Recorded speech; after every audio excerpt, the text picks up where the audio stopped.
നമുക്ക് നേരെ പുതിയ കഥയിലേക്ക് കടക്കാം. ഒന്ന് ലൈക്ക് ചെയ്ത് കാണുക. കഥയുടെ തുടക്കത്തിൽ തന്നെ. ഞാനല്ല സാർ, ഞാനല്ല കൊന്നത്. തന്നെ അറസ്റ്റ് ചെയ്യാൻ വന്ന പോലീസുകാർക്ക് മുന്നിൽ നിറ കണ്ണുകളോടെ തൊഴുത് അനൂപ് പറഞ്ഞുകൊണ്ടിരുന്നു. അനൂപിനെ നോക്കി എസ് ഐ കണ്ണുരുട്ടി.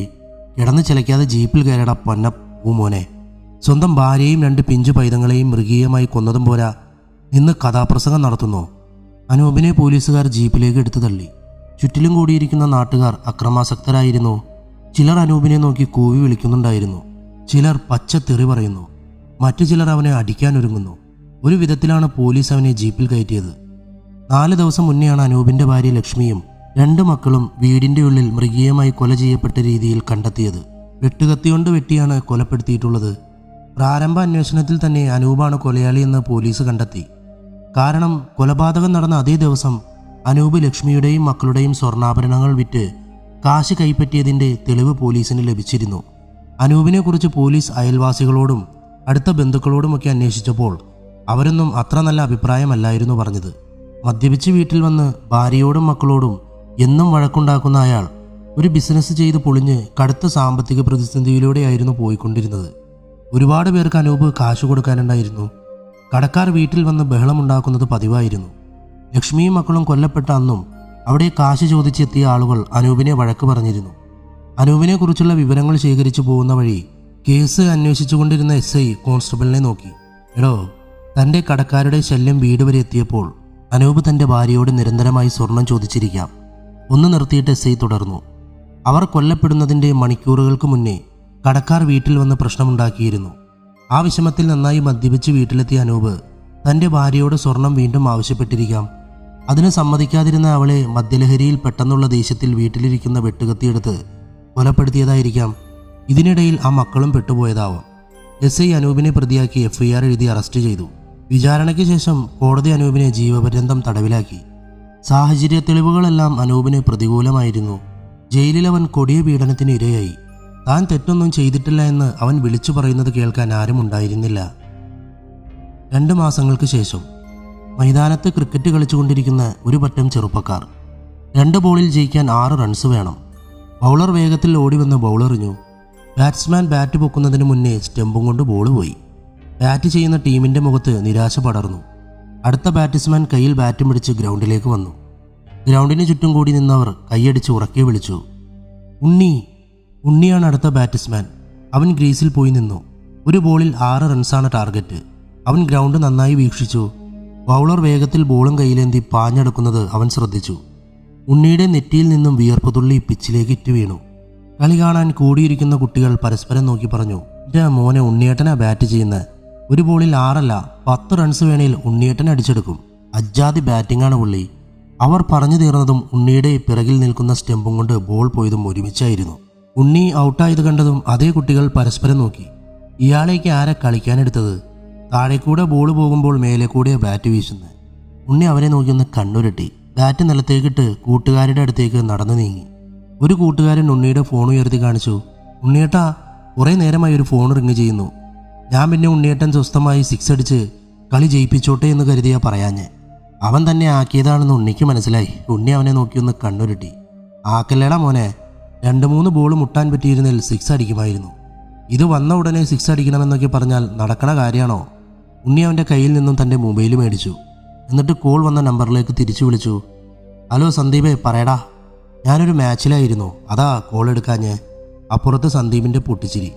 എൻ്റെ ഉണ്ണി, നിനക്ക് ഇപ്പോഴും ഈ ക്രിക്കറ്റ് കളി നിർത്താനായില്ലേ? ഒരിക്കൽ ക്രിക്കറ്റ് കളിച്ചതിനാ സസ്പെൻഷൻ കിട്ടിയത്. കളിയാക്കാതെ നീ കാര്യം പറയടാ പുല്ലേ. ഇന്ന് വൈകിട്ട് നമുക്കൊന്ന് കാണണം. ഒരു ഇമ്പോർട്ടൻ്റ് കാര്യം സംസാരിക്കാനുണ്ട്. വൈകുന്നേരം കാണാമെന്ന് പറഞ്ഞ് ഉണ്ണി കോള് കട്ട് ചെയ്തു. ഉണ്ണി ഒരു SI ആണ്, ഇപ്പോൾ സസ്പെൻഷനിലും. സസ്പെൻഷൻ കിട്ടാൻ കാരണം വേറൊന്നുമല്ല, മന്ത്രിക്ക് സെക്യൂരിറ്റി കൊടുക്കുന്ന ഡ്യൂട്ടിയിൽ നിന്ന് മുങ്ങി ക്രിക്കറ്റ് കളിച്ചതിനാണ് സസ്പെൻഷൻ ചെയ്തത്. തൻ്റെ നാട്, വീട്, കൂട്ടുകാർ, ഗ്രാമം, ക്രിക്കറ്റ് കളി, ഇതെല്ലാം ഉണ്ണിയുടെ ഒരു ബലഹീനതയാണ്. ആള് ജോലിയിൽ നല്ല മിടുക്കനാണ്, പക്ഷെ ചില കാര്യങ്ങളിൽ ഭയങ്കര ഉഴപ്പനുമാണ്. മേലുദ്യോഗസ്ഥർ അവനോട് പലപ്പോഴും പറയാറുണ്ടായിരുന്നു, പോലീസ് പണി അവന് പറ്റിയ പണിയല്ലെന്ന്. സസ്പെൻഷൻ തീരാൻ ഇനി 10 ദിവസം കൂടിയേ ബാക്കിയുള്ളൂ. അന്ന് വൈകുന്നേരം ഉണ്ണി സന്ദീപിനെ കണ്ടു. പാടത്തിരുന്ന് 2 എണ്ണം അടിച്ചുകൊണ്ടായിരുന്നു അവർ സംസാരിച്ചു തുടങ്ങിയത്. ഉണ്ണി അവനോട് കാര്യം തിരക്കി. സന്ദീപ് ഉണ്ണിയെ നോക്കി. എടാ, 2 മാസം മുന്നേ ലക്ഷ്മി എന്ന യുവതിയും 2 മക്കളും കൊല്ലപ്പെട്ട വാർത്ത നീ അറിഞ്ഞില്ലേ? അതിനെക്കുറിച്ച് സംസാരിക്കാനാ ഞാൻ നിന്നെ കാണണമെന്ന് പറഞ്ഞത്. ഉണ്ണി അവനെ ഒന്ന് നോക്കി. ആ വാർത്ത ഞാൻ കണ്ടിരുന്നു. അവരുടെ ഭർത്താവല്ലേ ആ കേസിലെ പ്രതി? അതിനെക്കുറിച്ച് നിനക്കെന്ത് സംസാരിക്കാനുള്ളേ? സന്ദീപ് കയ്യിലുള്ള ഗ്ലാസ്സിലെ മദ്യം ഒറ്റ വലിക്ക് കുടിച്ചു. എന്നിട്ട് ഉണ്ണിയെ നോക്കി. അന്ന് കൊല്ലപ്പെട്ട ലക്ഷ്മി എൻ്റെ ഭാര്യയുടെ അമ്മായിയുടെ മകളാണ്. എനിക്ക് അടുത്തറിയാവുന്ന കുടുംബമാണ് അവരുടേത്. ഒരിക്കലും അയാൾ അങ്ങനെ ചെയ്യില്ല. അത്രയ്ക്കും സ്നേഹമായിരുന്നു അയാൾക്ക് ഭാര്യയോടും കുട്ടികളോടും. ഉണ്ണി സന്ദീപിനെ നോക്കി. ഇനി മേൽക്കോടതിയിൽ പുനരന്വേഷണത്തിന് അപ്പീൽ കൊടുത്തിട്ടൊന്നും കാര്യമുണ്ടെന്ന് തോന്നുന്നില്ല. സാക്ഷിമൊഴികളും സാഹചര്യ തെളിവുകളുമെല്ലാം അയാൾക്കെതിരാണ്. ഒന്ന് നിർത്തിയിട്ട് ഉണ്ണി സന്ദീപിനെ നോക്കി. അല്ല, ഇതിലിപ്പോൾ ഞാനെന്ത് ചെയ്യാനാ? എടാ, നീ ഒരു പോലീസുകാരനല്ലേ? നിന്റെ സസ്പെൻഷൻ മാറാൻ ഇനിയും 10 ദിവസം കൂടിയില്ലേ? അയാളല്ല യഥാർത്ഥ പ്രതി എന്നുള്ളതിന് എന്തെങ്കിലും ഒരു ചെറിയ ക്ലൂ കിട്ടിയാൽ നമുക്കത് വെച്ച് മേൽക്കോടതിയെ സമീപിക്കാം. ഉണ്ണി തൻ്റെ അഴിഞ്ഞു കിടന്നിരുന്ന മുണ്ട് നേരെ കൊടുത്ത് എണീറ്റു. എന്നിട്ട് സന്ദീപിനെ നോക്കി. ഇതെന്താ CBI ഡയറിക്കുറിപ്പ് സിനിമയോ? ഞാനെന്താ ഈ സിനിമയിലെ മമ്മൂക്കയോ? ഒന്ന് പോടാ ചങ്ങായി അവിടുന്ന്. നടക്കുന്ന കാര്യമല്ലതും പറയും. ഞാൻ കരുതി നീ എന്തോ പറയാനുണ്ടെന്ന് പറഞ്ഞപ്പോൾ എന്തെങ്കിലും ക്രിക്കറ്റ് ടൂർണമെൻറ്റിൻ്റെ കാര്യം പറയാനായിരിക്കുമെന്ന്. പോവാനൊരുങ്ങിയ ഉണ്ണിയെ സന്ദീപ് തടഞ്ഞു. 1000 കുറ്റവാളികൾ രക്ഷപ്പെട്ടാലും ഒരു നിരപരാധി പോലും ശിക്ഷിക്കപ്പെടരുതെന്നല്ലേ നമ്മുടെ നിയമം പറയുന്നത്? അനൂപല്ല പ്രതിയെന്ന് എനിക്ക് അത്രയും ഉറപ്പുള്ളതുകൊണ്ടാണ് ഞാൻ നിന്റെ മുന്നിൽ ഈ കാര്യം പറഞ്ഞു വന്നേ. ഇതുവരെ നിന്നോട് ഞാൻ എന്തെങ്കിലും ആവശ്യപ്പെട്ടിട്ടുണ്ടോ? എടാ, എന്നാലും എനിക്കിപ്പോൾ എന്താ ചെയ്യാൻ പറ്റുക? ഉണ്ണിയുടെ തോളിൽ കൈവച്ച് സന്ദീപ് അവനെ നോക്കി. സസ്പെൻഷനിലിരിക്കുന്ന നിന്നോട് ഈ അന്വേഷിച്ച് പ്രതിയെ കണ്ടുപിടിക്കാനല്ല ഞാൻ പറയുന്നത്. ഈ കേസിൽ അനൂപിന് പങ്കില്ല എന്നതിൻ്റെ എന്തെങ്കിലും ഒരു ചെറിയ തെളിവ് മാത്രം മതി നമുക്ക് മേൽക്കോടതിയെ സമീപിക്കാൻ. ഉണ്ണി കുറച്ച് സമയമൊന്ന് ആലോചിച്ചു. എന്നിട്ട് അവനെ നോക്കി. എനിക്ക് അനൂപിനെ ഒന്ന് കാണണം. എന്നിട്ട് തീരുമാനിക്കാം ഞാനിതിലേക്ക് ഇറങ്ങണോ വേണ്ടയോ എന്ന്. ഒന്ന് നിർത്തിയിട്ട് ഉണ്ണി സന്ദീപിൻ്റെ കണ്ണിലേക്ക് നോക്കി. ഞാൻ അനൂപിനോട് സംസാരിച്ചിട്ട് എനിക്ക് അയാൾ തന്നെയാണ് കുറ്റവാളി എന്ന് തോന്നിയാൽ ഞാൻ ഈ കേസിന് പുറകെ പോവില്ല. അതല്ല, ഇനി അയാൾ നിരപരാധിയാണെന്ന് തോന്നിയാൽ കൂടെ ഞാനുണ്ടാകും. സന്ദീപ് ഉണ്ണിയുടെ കയ്യിൽ പിടിച്ചു. മതിയടാ, എനിക്കത് മതി. അടുത്ത ദിവസം ഉണ്ണി സന്ദീപിനെയും കൂട്ടി അനൂപിനെ കാണാൻ ചെന്നു.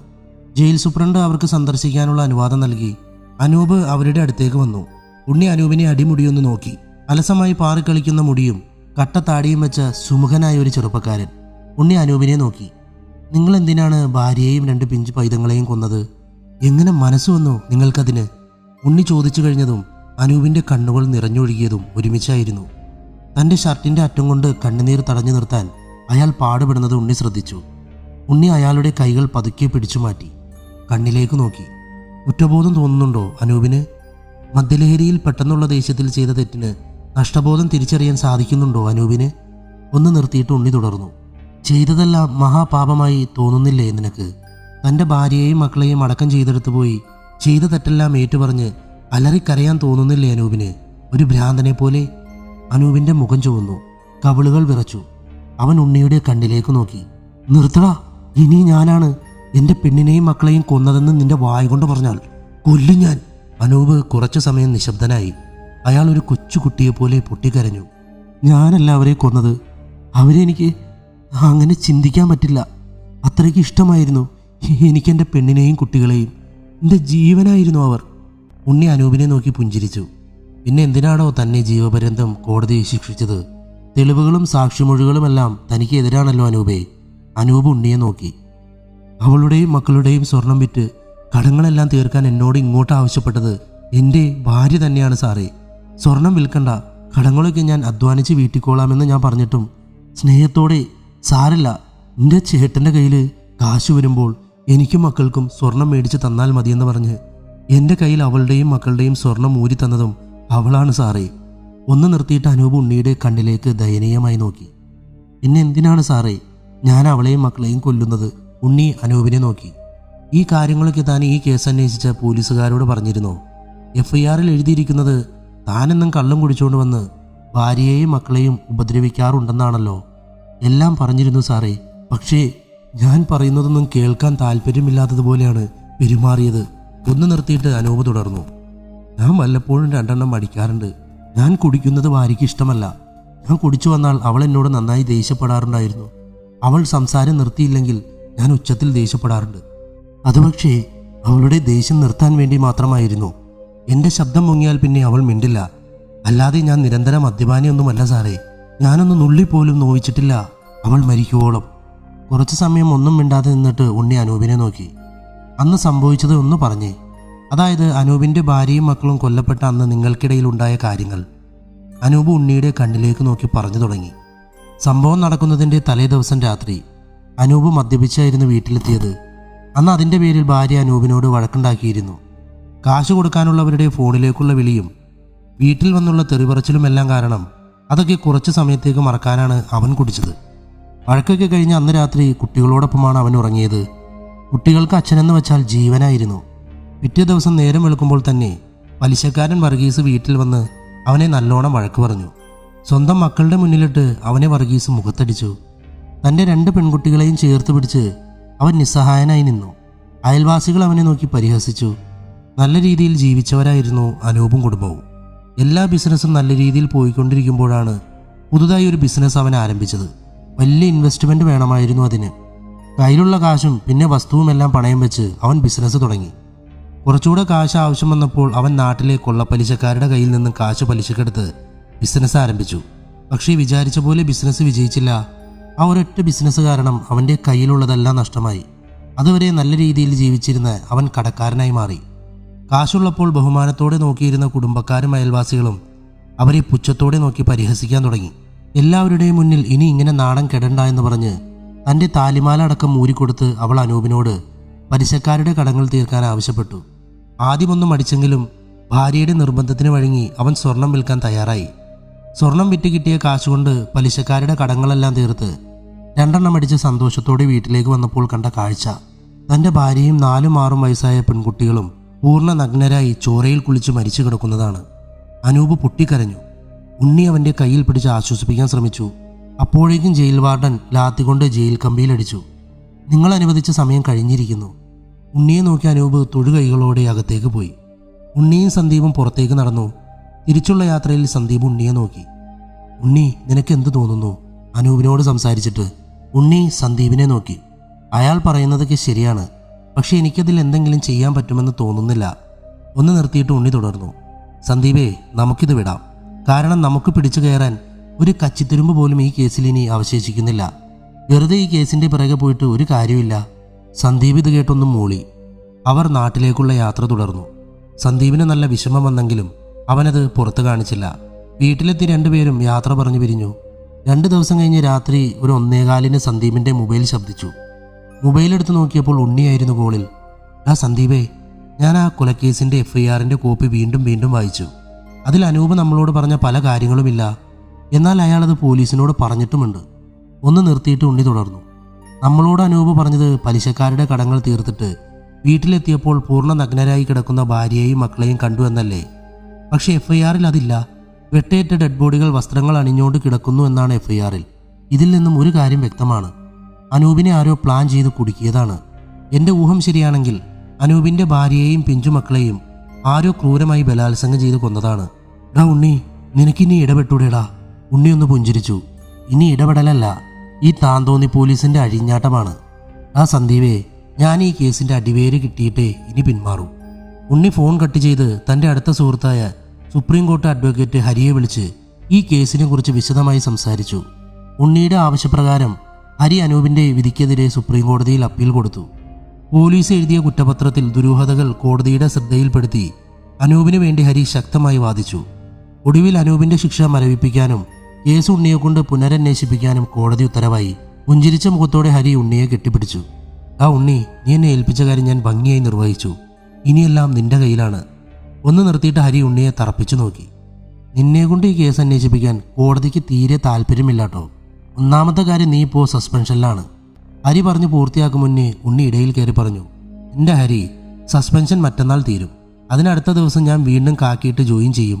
ഹരി ഉണ്ണിയെ നോക്കി. ഞാനൊന്ന് പറയട്ടേടാ പുല്ലേ, അതൊക്കെ കോടതിക്കും അറിയാം. നിന്റെ ഈ കോപ്പിലെ ക്രിക്കറ്റ് കളിയൊക്കെ നിർത്തി മര്യാദയ്ക്ക് ഈ കേസിനൊരു തുമ്പുണ്ടാക്കാൻ നോക്ക്.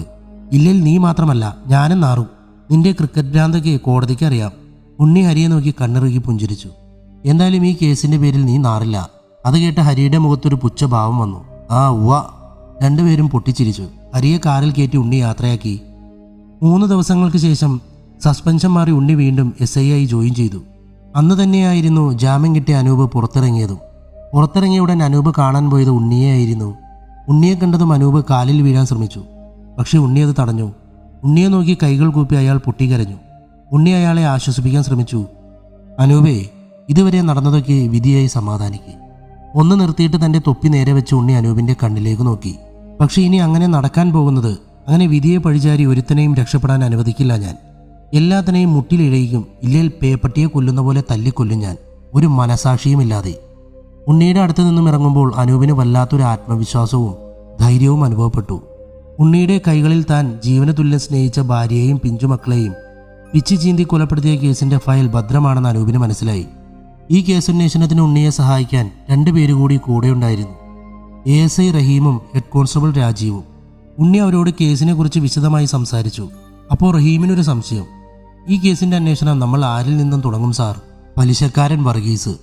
അനൂപിന്റെ ഭാര്യയെയും കുട്ടികളെയും കൊല്ലപ്പെടുന്നതിന്റെ തൊട്ടുമുമ്പ് അവരുടെ വീട്ടിൽ വർഗീസ് പോയിരുന്നു. മാത്രമല്ല ഭാര്യയുടെയും കുട്ടികളുടെയും മുന്നിലിട്ട് അനൂപിനെ മർദ്ദിക്കുകയും ചെയ്തിരുന്നു. പറഞ്ഞു തീർന്നതും രാജീവ് ഉണ്ണിയെ നോക്കി. സാറേ, ഈ വർഗീസ് ആള് ചില്ലറക്കാരനല്ല. ഭരണപക്ഷത്തും പ്രതിപക്ഷത്തുമുള്ള ഒരുവിധം രാഷ്ട്രീയക്കാരുമൊക്കെയായി നല്ല സ്വാധീനമുള്ള ആളാണ്. ആദ്യം ഇയാൾക്ക് കള്ളവാറ്റായിരുന്നു പണി. അതിലൂടെ കയ്യിൽ നല്ലോണം കാശ് വന്നപ്പോൾ കൊള്ളപ്പലിശയ്ക്ക് പണം നൽകാൻ തുടങ്ങി. ഒരുപാട് പട്ടിണിപ്പാവങ്ങളുടെ വീടും വസ്തുവും ഗുണ്ടായുസം കാണിച്ചും കള്ളപ്രമാണങ്ങൾ ഉണ്ടാക്കിയും വെട്ടിപ്പിടിച്ച സാറേ അയാൾ ഇന്നത്തെ കോടീശ്വരൻ വർഗീസായത്. ഉണ്ണി റഹീമിനോട് ഉടനെ തന്നെ വർഗീസിന്റെ വീട്ടിലേക്ക് ജീപ്പ് എടുക്കാൻ ആവശ്യപ്പെട്ടു. കൂടെ രാജീവും കയറി. ഉണ്ണിയുടെ ജീപ്പ് വർഗീസിന്റെ വീടിന്റെ കോമ്പൗണ്ടിലേക്ക് കയറുമ്പോൾ മന്ത്രിയുടെ കൊടിവെച്ച കാർ പുറത്തു പോകുന്നുണ്ടായിരുന്നു. ജീപ്പ് ഒതുക്കിയിട്ട് ഉണ്ണി വീട്ടിൽ കയറി വർഗീസിനോട് താൻ അന്വേഷിക്കുന്ന കേസുമായി ബന്ധപ്പെട്ട് ചില കാര്യങ്ങൾ ചോദിച്ചറിയാനുണ്ടെന്ന് പറഞ്ഞപ്പോൾ പരിഹാസത്തോടെയുള്ളൊരു പൊട്ടിച്ചിരിയായിരുന്നു മറുപടി. എന്നിട്ട് അയാൾ ഉണ്ണിയെ അടിമുടിയൊന്ന് നോക്കി. ഞാൻ TV-യിൽ കണ്ടിരുന്നു.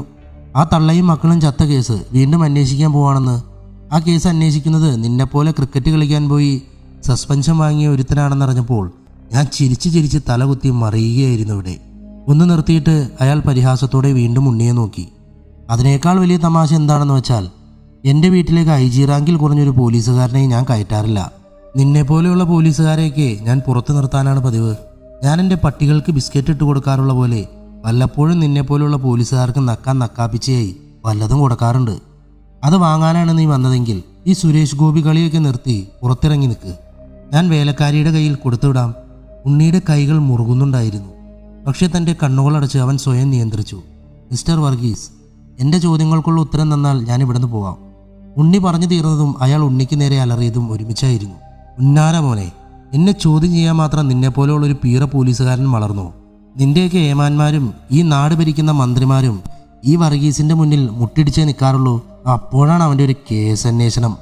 വർഗീസ് പറഞ്ഞു തീർന്നതും ഉണ്ണിയുടെ ഇരുമ്പുതണ്ട് പോലുള്ള കൈ അയാളുടെ മുഖത്ത് പതിച്ചതും ഒരുമിച്ചായിരുന്നു. പണം മോനെ, മണിയാ, തന്തയ്ക്ക് വിളിക്കുന്നോടാ കോട്ടമലരെ. നിന്റെ മുന്നിൽ മുട്ടിടിച്ച് നിൽക്കുന്ന പോലീസുകാരെ മാത്രമേ നീ കണ്ടിട്ടുള്ളൂ. നല്ല അമ്മയ്ക്കും അച്ഛനുമുണ്ടായ നെഞ്ചുറപ്പുള്ള പോലീസുകാരെ നീ കണ്ടിട്ടില്ല. ഒന്ന് നിർത്തിയിട്ട് വർഗീസിന്റെ നാഭിയിൽ മുട്ടുകാൽ മടക്കി ആഞ്ഞൊരു ചവിട്ട് കൊടുത്തിട്ട് ഉണ്ണി തുടർന്നു. നിന്നെപ്പോലെയുള്ള പേപ്പട്ടിയുടെ മുന്നിൽ നെഞ്ചും വിരിച്ച് നിന്നതിൻ്റെ പേരിൽ ഈ പോലീസ് പണി അങ്ങ് പോയാൽ പോട്ടേന്ന് വയ്ക്കും ഞാൻ. ഗ്രാമത്തിൽ കല്ലിലും മുള്ളിലും ചെളിയിലും പാടത്തും കളിച്ച് വളർന്ന ഞാൻ വല്ല കൂലിപ്പണിയും ചെയ്ത് ജീവിക്കുമടാ പുല്ലേ. പൈതങ്ങളായ 2 പിഞ്ചു മക്കളെയും അവരുടെ അമ്മയുടെയും ശരീരത്തിൽ നിന്റെ കൈ പതിഞ്ഞിട്ടുണ്ടെന്ന് തെളിഞ്ഞാൽ പിന്നെ നിന്നെ ഒരു നിയമത്തിനും വിട്ടുകൊടുക്കില്ല ഞാൻ. അതങ്ങ് ചെത്തിക്കളഞ്ഞ് പട്ടിക്ക് കൊടുക്കും ഞാൻ. ഒന്ന് നിർത്തിയിട്ട് ഉണ്ണി വീണ്ടും തുടർന്നു. ആ പുല്ലേ, എനിക്ക് സസ്പെൻഷൻ കിട്ടിയത് ക്രിക്കറ്റ് കളിക്കാൻ പോയിട്ട് തന്നെയാ. എന്തിനാണെന്നറിയോ ഞാനന്ന് ക്രിക്കറ്റ് കളിക്കാൻ പോയത്? പീഡനക്കേസിൽ 1-ാം പ്രതിയായ മന്ത്രിക്ക് എസ്കോട്ട് പോകാൻ സൗകര്യമില്ലാത്തതുകൊണ്ട്. തൻ്റെ മുന്നിൽ നിൽക്കുന്ന ഉണ്ണിയെ ഒരു നിമിഷം വേട്ടയാടാൻ നിൽക്കുന്ന സിംഹത്തിൻ്റെ രൂപമായി തോന്നിയ വർഗീസിന് ഉണ്ണിയുടെ മുന്നിൽ അയാളുടെ മുട്ടുകൾ കൂട്ടിയിടിച്ചു. അയാളെ അടിമുടിയൊന്ന് നോക്കി പുച്ഛത്തോടെ ഉണ്ണി പുഞ്ചിരിച്ചു. നാട്ടിലുള്ളൊരു പോലീസുകാരെന്താ ഇങ്ങനെ വന്ന് നിന്നാൽ തീരുന്നതേ ഉള്ളൂ നിന്റെ ഈ അഹങ്കാരം. കേട്ടോടാ പുല്ലേ. വർഗീസ് ഉണ്ണിയെ നോക്കി.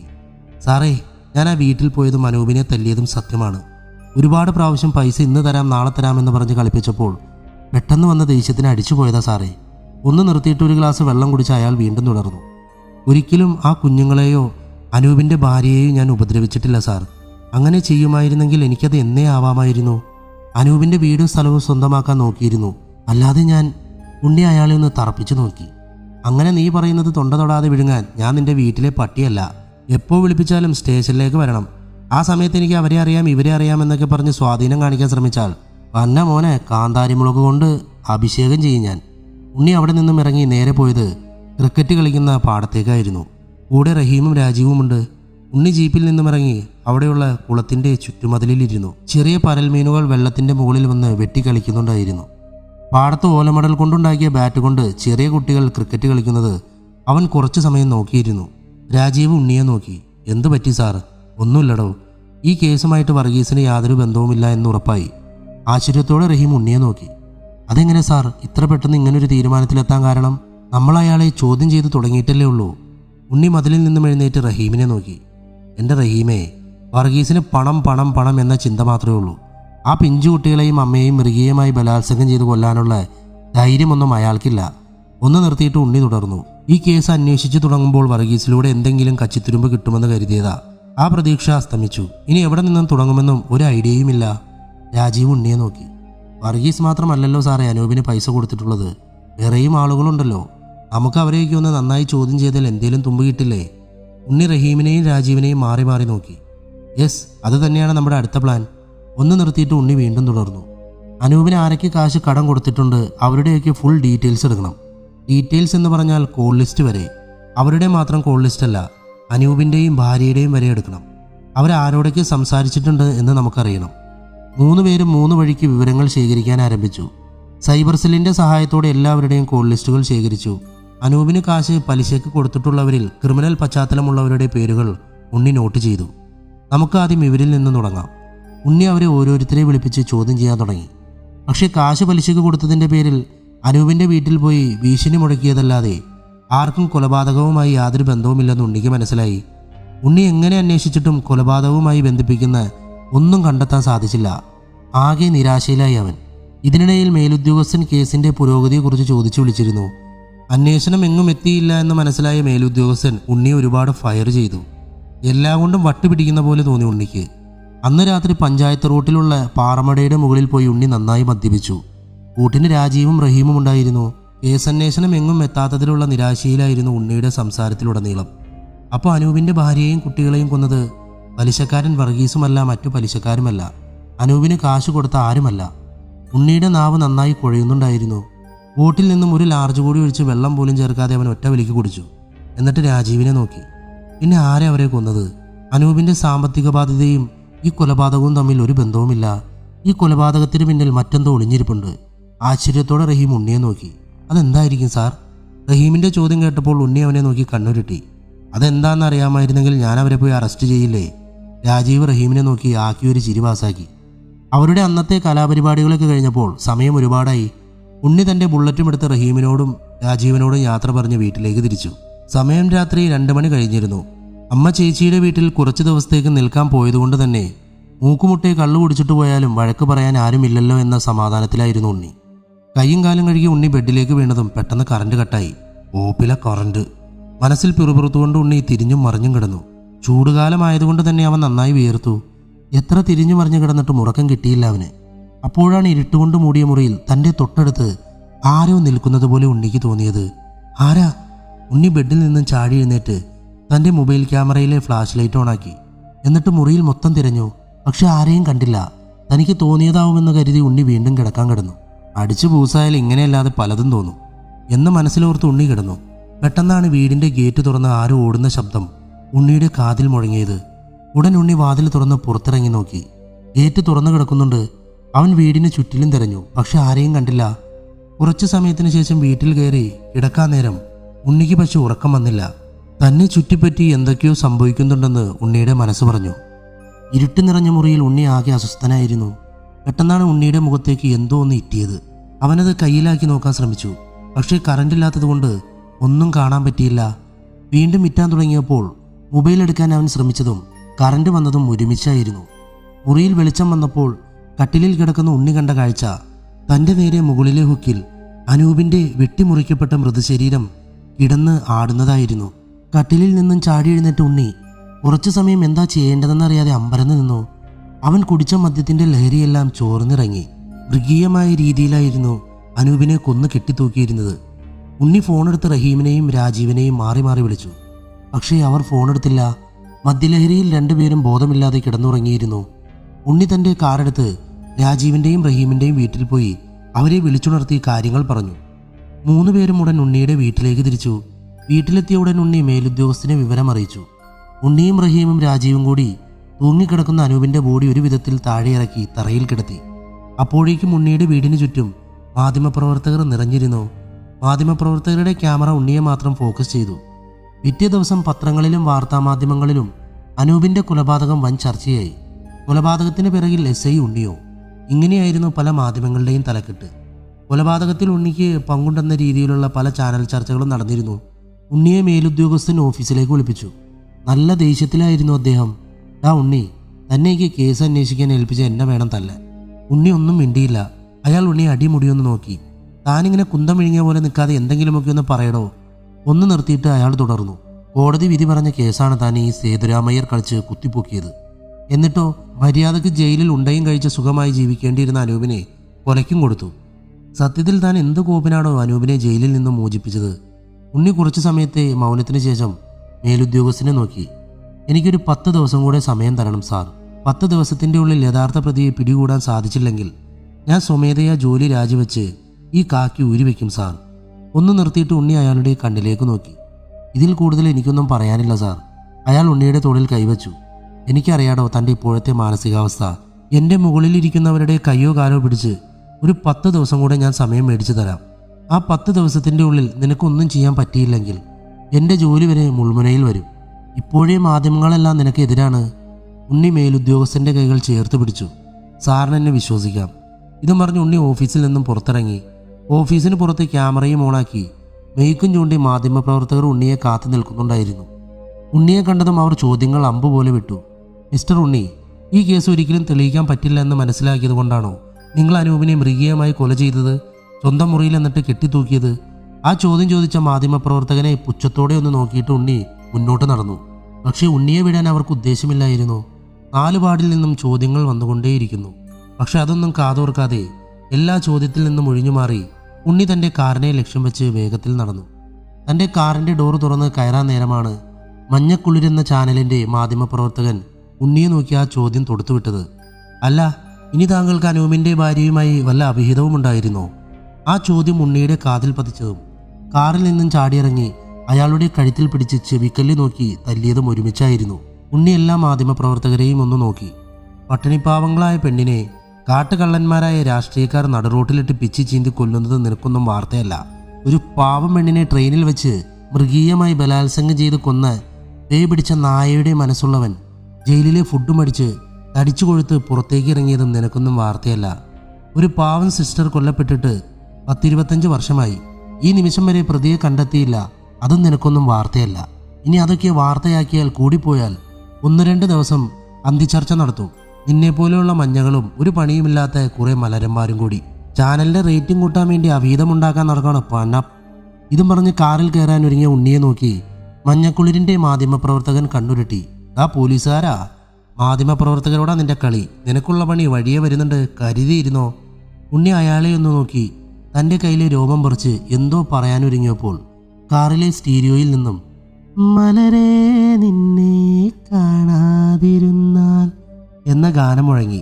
അവിടെ നിന്നും ഉണ്ണി നേരെ പോയത് സ്റ്റേഷനിലേക്കായിരുന്നു. രാജീവിനെയും റഹീമിനെയും ഉണ്ണി തൻ്റെ ഓഫീസിലേക്ക് വിളിപ്പിച്ചു. നമുക്കിനി കുറച്ച് സമയമേ ഉള്ളൂ. അതിനുള്ളിൽ ഈ കേസന്വേഷണം പൂർത്തിയാക്കണം.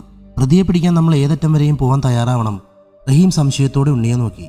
പ്രതിയെക്കുറിച്ച് ചെറിയ ക്ലൂ പോലുമില്ലാതെ നമ്മൾ എവിടുന്ന് തുടങ്ങാനാണ് സാർ? ഉണ്ണി തൻ്റെ പോക്കറ്റിൽ നിന്നും സിഗരറ്റ് എടുത്ത് തൻ്റെ ചുണ്ടിൽ വെച്ച് കത്തിച്ചു. അനൂപ് കൊല്ലപ്പെട്ട ദിവസം രാത്രി മദ്യലഹരിയിൽ ഞാൻ വീട്ടിലേക്ക് വരുമ്പോൾ വഴിയിൽ വെച്ച് അസമയത്ത് 3 പേരെ ഞാൻ കണ്ടിരുന്നു. എൻ്റെ സംശയം ശരിയാണെങ്കിൽ അവരാണ് യഥാർത്ഥ പ്രതികൾ. ആശ്ചര്യത്തോടെ റഹീം ചോദിച്ചു. പിന്നെ എന്തുകൊണ്ട് സാർ ഈ കാര്യം മേലുദ്യോഗസ്ഥനോടും മീഡിയയ്ക്ക് മുന്നിലും പറഞ്ഞില്ല? ഉണ്ണി റഹീമിൻ്റെ കണ്ണിലേക്ക് നോക്കി. ഒരു ഉറപ്പില്ലാതെ അവർക്ക് പിറകെ പോകാൻ പറ്റില്ല. പോയാൽ ഇതിലും വലിയ കുഴിയിലാകും നമ്മൾ ചാടുക. രാജീവ് ഉണ്ണിയെ നോക്കി. അതെന്താ സാർ? ഞാൻ കണ്ടത് 15 വയസ്സിൽ കുറവ് പ്രായമുള്ള 3 കുട്ടികളെയായിരുന്നു.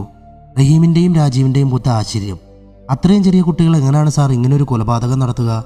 കുറച്ചു സമയത്തെ മൗനത്തിന് ശേഷം ഉണ്ണി അവരെ നോക്കി. എൻ്റെ ഊഹം ശരിയാണെങ്കിൽ അവർ ഈ കൊലപാതകം മാത്രമല്ല ചെയ്തിട്ടുള്ളത്. അവരുടെ മുഖത്ത് വീണ്ടും ആശ്ചര്യം. പിന്നെ ഉണ്ണി രാജീവിനെയും റഹീമിനെയും മാറി മാറി നോക്കി. ഇനി ഈ കേസ് തെളിയിക്കാൻ നമ്മുടെ കയ്യിൽ വളരെ ചുരുങ്ങിയ ദിവസമേ ഉള്ളൂ. അതിൻ്റെ ഉള്ളിൽ നമുക്ക് ചെറിയൊരു പണി കൂടി ബാക്കിയുണ്ട്. ഒന്ന് നിർത്തിയിട്ട് ഉണ്ണി തുടർന്നു. ഈ 5 വർഷത്തിനുള്ളിൽ അനൂപിൻ്റെ കുടുംബം കൊല്ലപ്പെട്ടതുപോലെ, അതായത് പിഞ്ചു കുഞ്ഞുങ്ങളെ അടക്കം ഒരു ദയയുമില്ലാതെ ബലാത്സംഗം ചെയ്തു കൊന്ന ഏതെങ്കിലും കേസ് ഫയൽ തെളിയിക്കപ്പെടാതെ കിടക്കുന്നുണ്ടോ എന്ന് കണ്ടെത്തണം. കൂടെ ഈ കൊലപാതകവുമായി ബന്ധപ്പെട്ട പത്രവാർത്തകളും. രാജീവ് സംശയത്തോട് ഉണ്ണിയെ നോക്കി. അങ്ങനൊരു കേസ് ഫയൽ കിട്ടിയാൽ ഈ കേസിന് എന്താണ് ഗുണം സാർ? നമുക്ക് പിടിച്ചു കയറാൻ വേണ്ട കച്ചിത്തുരുമ്പ് ഒരു പക്ഷേ ആ തെളിയിക്കപ്പെടാത്ത കേസ് ഡയറിക്കുള്ളിൽ എവിടെയെങ്കിലും ഒളിഞ്ഞിരിപ്പുണ്ടാകും. ഒന്ന് നിർത്തിയിട്ട് ഉണ്ണി തുടർന്നു. ഇനി നമ്മൾ കളിക്കാൻ പോകുന്നത് ഒടുക്കത്തെ കളിയാണ്. ഒരുപക്ഷെ നമ്മൾ ഈ കളിയിൽ ജയിക്കാം, അല്ലെങ്കിൽ തോൽക്കാം. എന്തായാലും കളിക്കിറങ്ങാൻ നമ്മൾ തീരുമാനിച്ചു. ഇനി അഥവാ തോൽക്കുന്നെങ്കിൽ തന്നെ അവസാന ശ്വാസം വരെ പൊരുതിയിട്ടേ നമ്മൾ തോൽവി സമ്മതിക്കൂ. ഉണ്ണിയും രാജീവും റഹീമും കൂടി സമാനമായ കേസിന്റെ വാർത്തകളും കേസ് ഫയലും അന്വേഷിക്കാൻ തുടങ്ങി. സമാനമായ 7 കൊലപാതകങ്ങളുടെ പത്രവാർത്തകളും തെളിയിക്കപ്പെടാത്ത കേസ് ഫയലുകളും അവർ കണ്ടെത്തി. ആ കേസ് ഫയലുകളും പത്രവാർത്തയും കയ്യിൽ പിടിച്ചുകൊണ്ട് റഹീം ഉണ്ണിയെ ദയനീയമായി ഒന്ന് നോക്കി. അല്ല സാറേ, ഈ കെട്ടുകണക്കിന് തെളിയാതെ കിടക്കുന്ന കേസ് ഫയലുകളും വെച്ചുകൊണ്ട് നമ്മൾ എന്ത് തുമ്പുണ്ടാക്കാനാണ്? റഹീം പറഞ്ഞ് അവസാനിപ്പിച്ച ഉടൻ രാജീവ് ഉണ്ണിയെ നോക്കി. ഈ കേസുകളിലെല്ലാം കൊല്ലപ്പെട്ടിരിക്കുന്നത് അമ്മയും പിഞ്ചുമക്കളുമാണെങ്കിലും എല്ലാ കൊലപാതകങ്ങൾക്കും പല പല രീതികളാണ്. ഒന്ന് നിർത്തിയിട്ട് രാജീവ് വീണ്ടും തുടർന്നു. ഒരിക്കലും ഈ കൊലപാതകങ്ങൾക്ക് പിറകിൽ ഒരേ കൊലയാളികളല്ലെന്ന് ഒറ്റ നോട്ടത്തിൽ പറയാൻ സാധിക്കും സാർ. കാരണം ഓരോ കൊലപാതകങ്ങളും ഒന്നിൽ നിന്നും വ്യത്യസ്തമാണ്. പക്ഷെ ആകെയുള്ളൊരു സാമ്യം ഈ കേസുകളിലെല്ലാം പിഞ്ചു കുഞ്ഞുങ്ങളെ അടക്കം മൃഗീയമായി ബലാത്സംഗം ചെയ്ത് കൊന്നിട്ടുണ്ട് എന്നതാണ്. ഉണ്ണി കുറച്ചു സമയത്തെ മൗനത്തിന് ശേഷം അവരെ നോക്കി. കൊലപാതകങ്ങളുടെ രീതികൾ വ്യത്യസ്തമായിരിക്കാം, പക്ഷേ അനൂപും കുടുംബവും അടക്കം കൊല്ലപ്പെട്ട 8 കുടുംബങ്ങളെയും കൊന്നത് ഒരേ കൊലയാളികൾ തന്നെയാണ്. ഉണ്ണി തൻ്റെ ബാഗിൽ നിന്നും ഒരു ഫയലെടുത്ത് റഹീമിനും രാജീവിനും നേരെ ഉയർത്തി കാണിച്ചു. ഇതിലുള്ളത് നമ്മൾ കേസന്വേഷണം ആരംഭിച്ചപ്പോൾ അനൂപിൻ്റെയും ഭാര്യയുടെയും ഫോണിലേക്ക് വന്ന കോൾ ലിസ്റ്റാണ്. ഇതിൽ ഞാൻ മാർക്ക് ചെയ്തിരിക്കുന്ന നമ്പറിൻ്റെ ഉടമയാണ് നമ്മുടെ ഈ കഥയിലെ വില്ലൻ. ആകാംക്ഷയോടെ റഹീം ഉണ്ണിയെ നോക്കി. ആരാണ് അയാൾ സാർ? ഉണ്ണി റഹീമിനെ നോക്കി. ഇയാൾ അനൂപിനും ഭാര്യയ്ക്കും വിളിച്ചതുകൊണ്ട് മാത്രമല്ല ഞാൻ ഇയാളെ ഫോളോ ചെയ്യാൻ തുടങ്ങിയത്. അനൂപിൻ്റെ ഭാര്യയും മക്കളും കൊല്ലപ്പെട്ട സമയത്തും അനൂപ് കൊല്ലപ്പെട്ട സമയത്തും ഈ ബുദ്ധിമാനായ കൊലയാളി അവരുടെ തൊട്ടടുത്തുണ്ടായിരുന്നു എന്ന് മൊബൈൽ ടവറിൻ്റെ സഹായത്തോടെ ഞാൻ മനസ്സിലാക്കി. കൊലയാളി ആരാണെന്നറിയാൻ റഹീമിനും രാജീവിനും താല്പര്യം കൂടി. സാർ, ആരാണ് കൊലയാളി? കൊലയാളിയെ കണ്ടെത്തിയ കാര്യം എന്തുകൊണ്ട് ഞങ്ങളിൽ നിന്നും മറച്ചുവെച്ചു? ഉണ്ണി രണ്ടുപേരെയും മാറി മാറി നോക്കി. ഒരു ഉറപ്പില്ലാതെ ഇവനാണ് കൊലയാളിയെന്ന് ഞാൻ പറഞ്ഞാൽ അതൊരു പക്ഷേ വലിയ തെറ്റാവും. 1000 കുറ്റവാളികൾ രക്ഷപ്പെട്ടാലും ഒരു നിരപരാധി പോലും ശിക്ഷിക്കപ്പെടരുതെന്നല്ലേ? എനിക്ക് 100% അവനാണ് കുറ്റവാളി എന്ന് ഉറപ്പ് വന്നതിന് ശേഷമാണ് ഞാൻ നിങ്ങളോട് ഈ കാര്യം പറയുന്നത്. ഞാൻ കുറച്ച് ദിവസമായി അവൻ്റെ പിറകെ ഉണ്ടായിരുന്നു. അടുത്ത ഇരയെ വേട്ടയാടാൻ തയ്യാറെടുക്കുമ്പോഴാണ് ഞാൻ അവൻ ഇന്നലെ രാത്രി പിടിച്ച് കൂട്ടിലടച്ചത്. റഹീമിൻ്റെയും രാജീവിൻ്റെയും മുഖത്ത് അത്ഭുതം വന്നു. ഉണ്ണിയൊന്ന് പുഞ്ചിരിച്ചു. ആ കുറുക്കിനെ ഞാൻ കൂട്ടിലടച്ചു. സാറപ്പോൾ അവനെ പിടിച്ചോ? ഉണ്ണി രണ്ടുപേരെയും ജീപ്പിലിരുത്തി തൻ്റെ വീട്ടിലേക്ക് കുതിച്ചു. വീടെത്തിയതും വാതിൽ തുറക്കാൻ നേരം ഉണ്ണി രണ്ടുപേരെയും നോക്കി. ഇതിലുണ്ടവൻ. ഉണ്ണി വാതിൽ തുറന്നു. 3 പേരും അകത്ത് കയറി. ഉണ്ണിയുടെ മുറിയിൽ സീലിംഗ് ഹുക്കിൽ ഒരാളെ ശരീരത്തിൽ ഒരു തുണി പോലുമില്ലാതെ തലകീഴായി കെട്ടിത്തൂക്കിയിട്ടിരിക്കുന്നത് അവർ കണ്ടു. വളരെ അവശനായിരുന്നു അയാൾ. നന്നായി മർദ്ദനമേറ്റിട്ടുണ്ട്. അയാളുടെ ശരീരമാസകലം മുറിവുകളുണ്ടായിരുന്നു. വെള്ളം വെള്ളം എന്നയാൾ അവശതയോടെ പറയുന്നുണ്ടായിരുന്നു. രാജീവ് പതുക്കെ അയാളുടെ മുഖം ഉയർത്തി നോക്കിയതും ഒരു ഞെട്ടലോടെ ഉണ്ണിയെ നോക്കി. സാർ, ഇയാളാണോ കൊലയാളി? ഉണ്ണി അതേ എന്നർത്ഥത്തിൽ തലയാട്ടി. റഹീം ഒരു അമ്പരപ്പോടെ ഉണ്ണിയെ നോക്കി. പിന്നെന്തിനാ ഇയാൾ ഇങ്ങനെയൊക്കെ ചെയ്തേ? ഉണ്ണി റഹീമിനെ നോക്കി. ഇവൻ അനൂപിനെ രക്ഷപ്പെടുത്തണമെന്ന് പറഞ്ഞ് എൻ്റെ അടുത്തേക്ക് വന്നതുവരെ ഇവൻ്റെ പ്ലാനിങ് എല്ലാം ശരിയായിരുന്നു. പക്ഷേ ഒന്ന് നിർത്തിയിട്ട് ഉണ്ണി തുടർന്നു. സന്ദീപ് എന്നെൻ്റെ ഈ കൂട്ടുകാരൻ അതിബുദ്ധി കാണിച്ചപ്പോഴാണ് സ്വന്തം കഴുത്തിൽ കുരുക്കുമുറുകിയത്. അതിബുദ്ധിയും അതിമോഹവും ആപത്താണെന്ന് കേട്ടിട്ടില്ലേ? അപ്പോഴാണ് റഹീമിനൊരു സംശയം തോന്നിയത്. അല്ല സാർ, അപ്പോൾ സാർ പ്രതികളെന്ന് സംശയിക്കുന്ന 15 വയസ്സിൽ താഴെയുള്ള കുട്ടികൾക്ക് ഈ കേസുമായി യാതൊരു ബന്ധവുമില്ലേ? റഹീം തൻ്റെ സംശയം ചോദിച്ചു തീർന്നതും തൊട്ടടുത്ത മുറിയിൽ നിന്നും ഒരു പയ്യൻ്റെ കരച്ചിൽ കേട്ടതും ഒരുമിച്ചായിരുന്നു.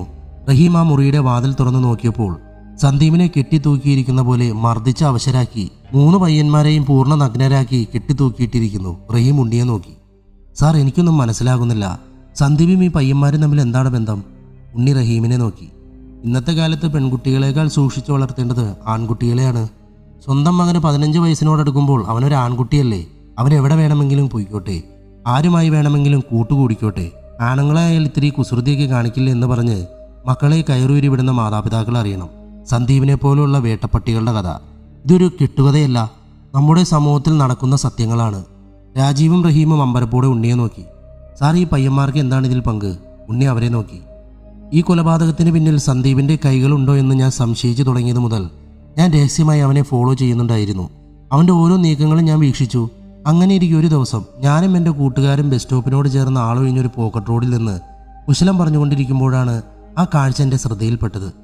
5ലോ 6ലോ പഠിക്കുന്ന ഒരു പെൺകുട്ടിയുടെ പിറകെ അതേ യൂണിഫോം ധരിച്ച് ആ കുട്ടിയുടെ അത്രയും പൊക്കമില്ലേലും ഏകദേശം അവളുടെ അതേ പ്രായം തോന്നിക്കുന്ന ഒരു പയ്യൻ എന്തൊക്കെയോ പറഞ്ഞു കളിച്ച് ചിരിച്ചു പോകുന്നു. അവൾക്ക് വലിയ മൈൻഡൊന്നുമില്ലേലും അവൻ്റെ സംസാരം അവളെ ബോറടിപ്പിക്കുന്നില്ല എന്നെനിക്ക് മനസ്സിലായി. അവൾക്ക് നേരെ അവൻ വലിയൊരു ഡയറി മിൽക്ക് ചോക്ലേറ്റ് നീട്ടി. ആകാംക്ഷയോടെ റഹീം ഉണ്ണിയെ നോക്കി. എന്നിട്ട് അവൾ അത് വാങ്ങിയോ സാർ? രാജീവിനെ നോക്കി ഉണ്ണി തുടർന്നു. ആദ്യമൊന്നും അടിച്ചെങ്കിലും നാണത്തോടെ അവളത് വാങ്ങി. ഒരു പേപ്പറിൽ അവൻ്റെ മൊബൈൽ നമ്പർ എഴുതി കൊടുത്ത് രാത്രി വിളിക്കാൻ കൈകൊണ്ട് ആംഗ്യം കാണിച്ച് മുഖത്ത് സന്തോഷത്തിൻ്റെ പുഞ്ചിരി വിടർത്തി ആ പയ്യൻ അവളെ നോക്കി. അവൾ നാണത്തോടെ വിളിക്കാമെന്ന അർത്ഥത്തിൽ തലയാട്ടി.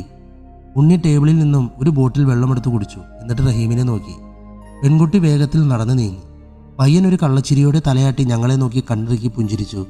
ഞാൻ അവനെ നോക്കി കണ്ണുരുട്ടി പേടിപ്പിച്ചു. പക്ഷെ മനസ്സിൽ നമുക്ക് വലിയ കുഴപ്പമൊന്നുമില്ലായിരുന്നു. കാരണം ഞാനും ഈ പ്രായം കഴിഞ്ഞ് വന്നവനാണ്. ഇത്രയും കേട്ടപ്പോൾ നിങ്ങൾക്ക് തോന്നിയ അതേ ഫീലിലാണ് ഞാൻ അവരുടെ ഓരോ മൂവ്മെൻറ്റും നോക്കി കണ്ടത്. വാട്ടർ ബോട്ടിൽ ടേബിളിൽ വെച്ചിട്ട് ഉണ്ണി തുടർന്നു. സൊറയൊക്കെ പറഞ്ഞു കഴിഞ്ഞ് ഞാനും കൂട്ടുകാരും അടുത്തുള്ള ബേക്കറിയിൽ ഒരു ചായ കുടിക്കാൻ കയറി. അപ്പോഴാണ് ഞാൻ ആ കാഴ്ച കണ്ടത്. ആ പെൺകുട്ടിയുടെ പിറകെ നടന്ന പയ്യൻ്റെ കൂടെ വേറെ 3 പയ്യന്മാർ. ഏകദേശം 15 വയസ്സിൽ കുറവ് പ്രായമേ അവർക്കുണ്ടാവൂ. ചുണ്ടയ്ക്ക് വരണ്ടുണങ്ങി ഒരു മര്യാദയും ഇല്ലാതെ അവിടെ കിടന്ന് സംസാരിക്കുന്ന അവരെ ശ്രദ്ധിക്കാൻ പ്രത്യേകിച്ച് കാരണമൊന്നും വേണ്ടായിരുന്നു. അപ്പോഴാണ് ഞാൻ അന്ന് രാത്രി കണ്ട പയ്യന്മാരുടെ രൂപസാദൃശ്യം എനിക്ക് അവരിൽ തോന്നിയത്. ഇതും പറഞ്ഞുണ്ണി തലകീഴായി കെട്ടിത്തൂക്കിയിട്ടിരിക്കുന്ന 3 പയ്യന്മാരെയും മാറി മാറി മർദ്ദിച്ചു. എന്നിട്ട് അതിലൊരുത്തൻ്റെ മുടിയിൽ പിടിച്ച് റഹീമിനെ നോക്കി. ആ പിഞ്ചു പൈതലായ എട്ടും പൊട്ടും തിരിയാത്ത പെൺകുട്ടിക്ക് ചോക്ലേറ്റും അതിലൊരുത്തൻ്റെ ഫോൺ നമ്പറും കൊടുത്ത ധീരനായ കുട്ടിക്ക് ചേട്ടന്മാരുടെ വക പാർട്ടി നടക്കുകയായിരുന്നു. അപ്പോൾ ആ കൊച്ചു പയ്യൻ അവൻ ചെയ്ത ചതിയുടെ ആഴത്തിൻ്റെ വലിപ്പമറിയാതെ ഷവർമ ആർത്തിയോടെ വാരി വലിച്ചു കഴിക്കുന്നു. ആ പയ്യന് വയറ് നിറഞ്ഞാലും ഒരു ഷവർമ കൂടെ ഓർഡർ ചെയ്യുന്ന ആ കാട്ടാളന്മാരുടെ മനസ്സിൽ അവനെ വെച്ച് അടുത്ത ഇരയെ തേടാനുള്ള വെപ്രാളമായിരുന്നു. ഉണ്ണി പറഞ്ഞു തീർന്നതും ഒന്നോ മക്കളെ എന്ന് പറഞ്ഞ റഹീം അവരെ ആഞ്ഞു ചവിട്ടിയതും ഒരുമിച്ചായിരുന്നു. ഉണ്ണി റഹീമിന് നേരെയും രാജീവിന് നേരെയും നോക്കി. നമ്മുടെ കുട്ടികൾ എവിടെ പോകുന്നു, ആരുടെ കൂടെ പോകുന്നു, എന്തിനു പോകുന്നു എന്നൊക്കെ നമ്മൾ അന്വേഷിച്ചേ പറ്റൂ. കാരണം നമ്മൾ കളിച്ചു വളർന്ന ആ ജോക്കർ മിഠായിയും നാരങ്ങാച്ചാറും കൊതിയോടെ തിന്നിരുന്ന കാലമല്ല ഇത്. ഇന്ന് 1ാം ക്ലാസ്സിൽ പഠിക്കുന്ന കുട്ടിക്ക് വരെ കഞ്ചാവ് കിട്ടാൻ വലിയ പണിയൊന്നുമില്ല. നമ്മൾ പഠിക്കുമ്പോൾ കയ്യിൽ ഒട്ടിച്ചിരിക്കുന്ന ടാറ്റു സ്റ്റിക്കറിൻ്റെ വലിപ്പത്തിൽ വരെ ഇന്ന് ലഹരി സുലഭമാണ്. അത് നാവിൻ്റെ അടിയിൽ വെച്ചാൽ ആ കുട്ടി 3 ദിവസം വരെ വേറെ ഏതോ ലോകത്തായിരിക്കും. അതിന് പ്രത്യേകിച്ച് മണമില്ലാത്തതിനാൽ വീട്ടുകാർക്ക് കണ്ടെത്താനും പറ്റില്ല. കുട്ടികൾ പൂർണ്ണമായും മയക്കുമരുന്നിന് അടിമയായതിനു ശേഷമേ ഒരുപക്ഷെ മാതാപിതാക്കൾ പോലും തിരിച്ചറിയാൻ സാധിക്കൂ. ഉണ്ണി സന്ദീപിൻ്റെ അടുത്തേക്ക് പോയി. അവൻ്റെ ശരീരത്തിൽ മുറിവിൽ മുളകുപൊടി വിതറി. അവൻ വേദന കൊണ്ട് പിടഞ്ഞു. ഈ പുന്നാരമോന് കാമമാണ് ജീവിതം. ലോകത്തുള്ള എല്ലാ സ്ത്രീകളോടും ഇവന് കൊതിയാണ്. അത് മുട്ടിലിഴയുന്ന പിഞ്ചു പൈതലായാലും ശരി, വടികുത്തി നടക്കുന്ന മുത്തശ്ശിയായാലും ശരി. പെണ്ണെന്നാൽ ഭോഗിക്കാനുള്ള ഒരു ഉപകരണം മാത്രമാണെന്ന് കരുതുന്ന വെറും പേപ്പട്ടിയാണിവൻ. ചിരിച്ചു കളിച്ച് സൗമ്യനായി സംസാരിച്ച് പല വീടുകളിലും അടുക്കളയിൽ വരെ കയറാനുള്ള സ്വാതന്ത്ര്യം നേടിയെടുക്കലാണ് ഇവനെപ്പോലെയുള്ള ക്രിമിനലുകളുടെ ആദ്യ ലക്ഷ്യം. പിന്നെ ആ വീട്ടിലെ ഗൃഹനാഥനേക്കാൾ ഉത്തരവാദിത്തമായിരിക്കും ഇവനാ വീട്ടിൽ.